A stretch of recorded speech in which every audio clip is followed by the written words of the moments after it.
And today, I consider myself the luckiest man on the face of the planet. Let's get into it. 1, 2, 3.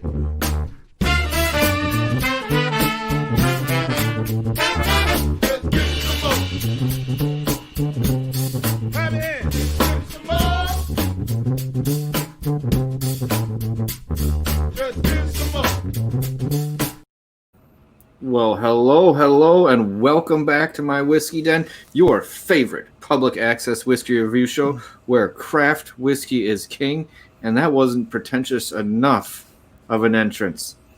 Because, before we get started, Mike, let's go over our basics for everybody. Pinkies out. Pinkies out. Don't forget to like and subscribe. Comment down below. Hit that bell notification. Find out when new episodes are coming out. Almost every single Monday is a live episode, and usually in our an Evening With series. We do have some fantastic ones we've already done, and even greater ones coming up. That is correct. And actually, the one coming up right before this show, which we have to, once again, I think this may be the very last time we're going to have to apologize to Nancy. We can't get you on. We see you in the green room. We thank you for stopping in again. But we have our date, August 31st, 8 p.m. She's going to get her whole show. We're going to have it set aside for her, or at least we're supposed to, and some other great whiskeys we're going to be tasting that night. So make sure that you stop in. But what we're doing today is some unpretentious whiskey from the Spirits of French Lick. Our good friends Alan Bishop, the master distiller, or alchemist, if you would probably prefer it that way, and Joe Lee. We've done a few reviews of their whiskey, the Matty Gladden, the 4-grain, the Weeder.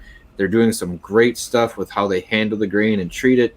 We're going to put a link up to one or two of the other videos up at the top, and you can get a little more information because we've talked about them quite a bit.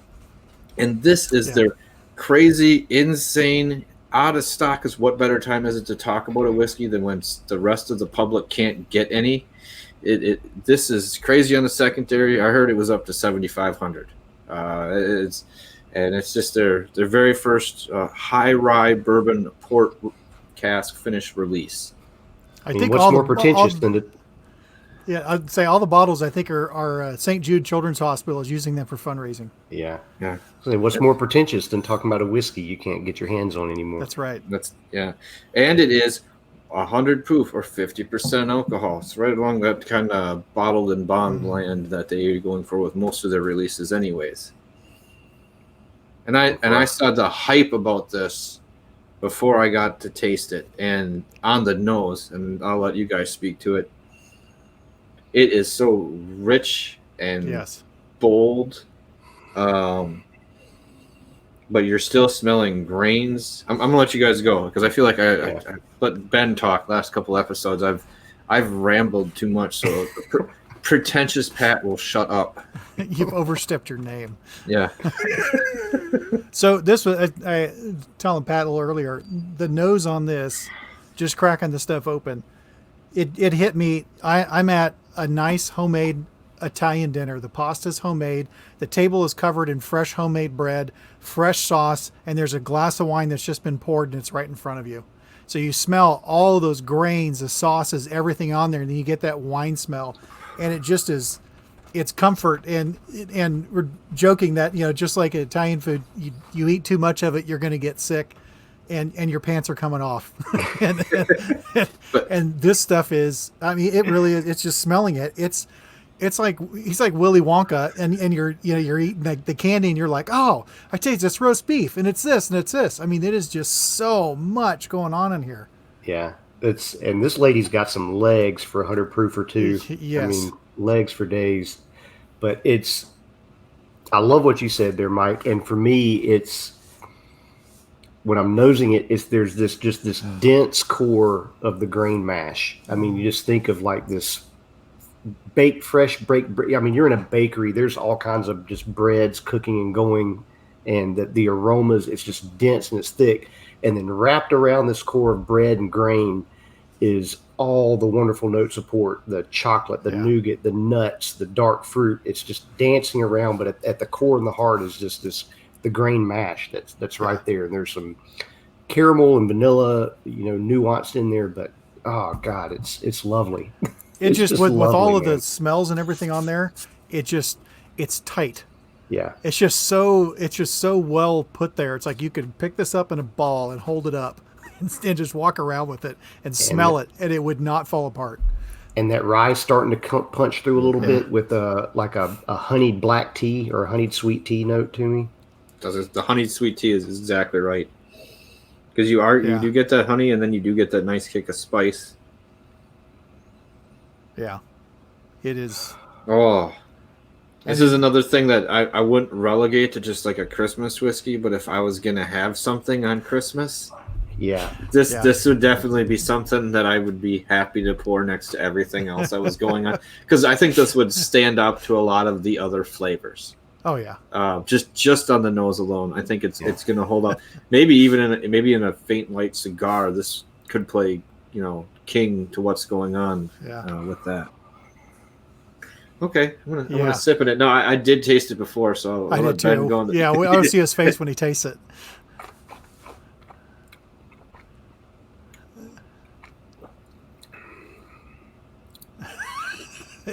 Yeah, right. Damn it, Alan! You did it again, you wizard! You. This is that's amazing. Mm-hmm. Oh, that is so good. On so many levels, how it goes from this creamy, buttery note that goes all the way, then all of a sudden, like the rye spice picks up, and then like the port rolls back in afterwards, and it was there before too. That was an abridged version of the explanation of flavors, because there's a lot going on. And chocolate, and chocolate, but it's not overwhelming port like a lot of stuff can be. No. It is so. It's such a marriage of it. It's the right amount. It's enough that the port is there, but you're not getting spanked around. It's not taking over for the grains. Those grains are completely, totally holding their own with it. But it's just this nice complement of everything. Yeah. This stuff is so good. So we talked about with Westland how just wonderfully blended and in balance everything was. And that's exactly it with this, with the port finish. And I think, out of my experience with whether it's Scotch or bourbons or whatever that are port finished, I think it's a very difficult cask for these guys to get in balance with everything, because typically either the port's just barely nuanced and it's barely there, or it's overwhelming. And for this, it's just like you said, a perfect marriage with everything else going on. Yeah. And the finish just goes on for days, man. I'm just loving it. Yeah. I got like a honey caramel cream kind of thing going on the first like third of it. Hold on, I'm gonna sip some more. It's gonna be a long 4 episodes we shoot tonight. Yeah, it's amazing. Man. Yeah. And then all of a sudden, like right as you swallow, it dries out and the rye spice and heat picks up, and then the port rolls back over the top of it. And like Pen's right, the finish it's gonna stick around for a long time. Yeah. And I'm understating the chocolate effect. I'm kind of glossing over that. There's kind of that hidden through the whole thing, and it's actually at points pretty dominant. I mean, once like with the chocolate from the port and a little bit of the berries, there's a second in there where it's like it just rolls in and fades back, but it like puts itself to the forefront so you don't forget what you're drinking out of it. Yeah. I mean, it's got that French lick house style to it. If you've tried their Lee Sinclair, or if you've had the Matty Gladden, you taste that similarity, that style that he does with that. It's in there. But if I were to boil this down, it's like at the first sip, I just bit into a strawberry dipped in cream, and then all of a sudden I bit into a Snickers bar, and you start hitting those chocolate and nuts and nougat and caramel after you hit get that berry and cream note coming on the front, and the finish just goes, like you said, into the rye spice. There's a little bit of barrel note in there, and then the port just rolls back around on the finish, and oh god, it's so good. Yeah, he's got to make this again. I felt bad a second for putting on the fireworks in the background before having it. I feel okay about it now.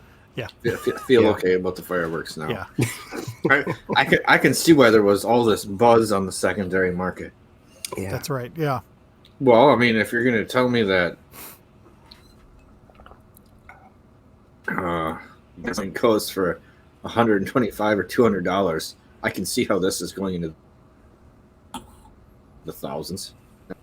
Pretty simple in my mind. The run of flavors is immense. Yes. That's going on in here. What is BTAC? Yeah, really. I think that stuff. At the end of the year, we should make our comparable BTAC list. Like, this is George T. Stagg. Here's the craft distiller's George T. Stagg. That's ready to go slap you when you walk into the room, but then rubs your back lovingly till you take another sip and it slaps you again. This is the Ike Turner of whiskeys. Yeah, I'm sorry, that stuff is. Yeah, this stuff's great. There's something else I could say. I might hold back on that. I have time to edit, I guess. Yeah.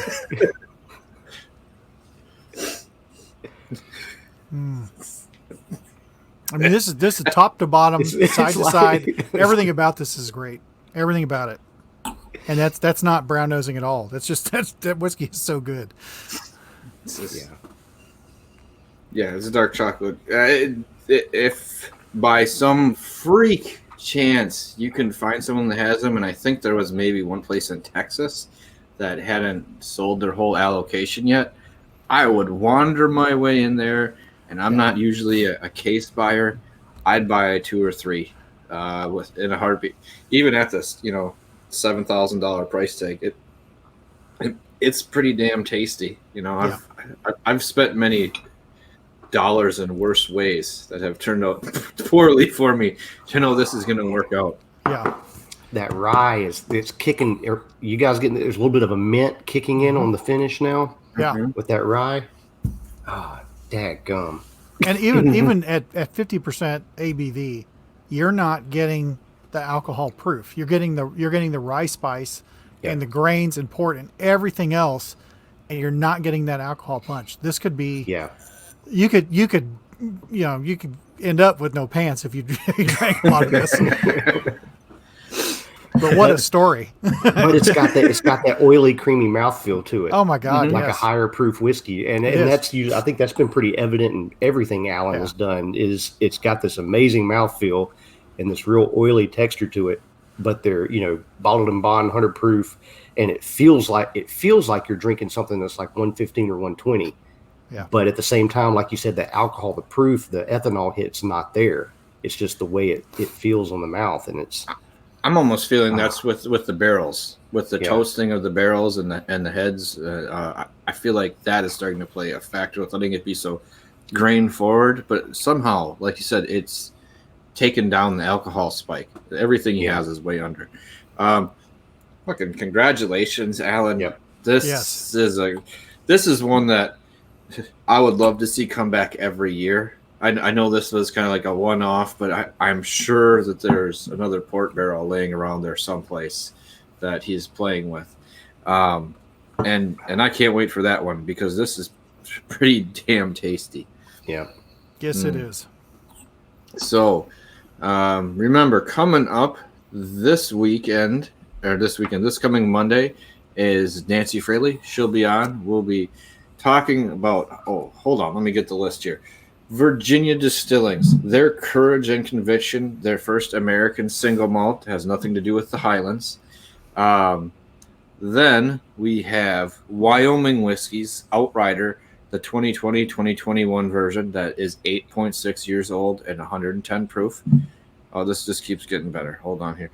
Still Austin's Bourbon, 49.2%. Then we're sliding over into the Joseph Magnus realm, where besides just fucking talking to her and learning all about her and her history and maybe her being in bands. The Magnus is a cigar blend, number 27, and we're ending on, or maybe starting with, who knows, is the Magnus Family Reserve number 2.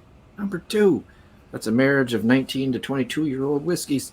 And I can't tell you enough. Just show up on Monday. It's going to be fucking great.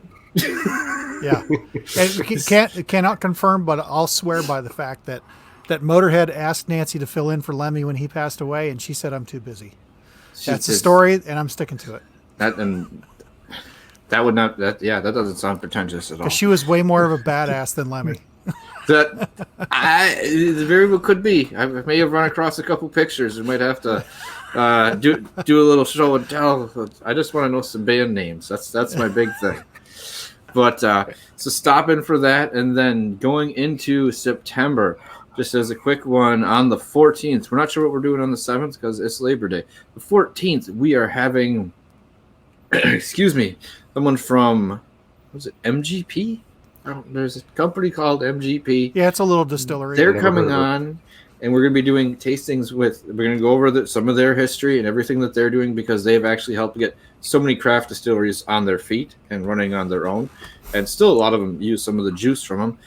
But they're going to be doing a sampling too. We're going to be tasting some other stuff that they have that's on its way, and then we have Far North Spirits, way in the tippy top of Minnesota.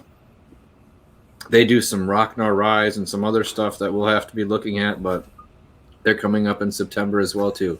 So there could be some more fill-ins and other events happening. We will keep you posted.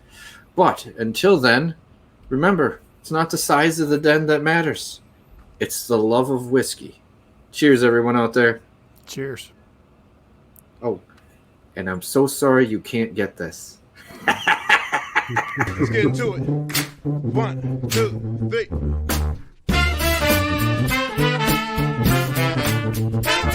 Let's get it. Come on.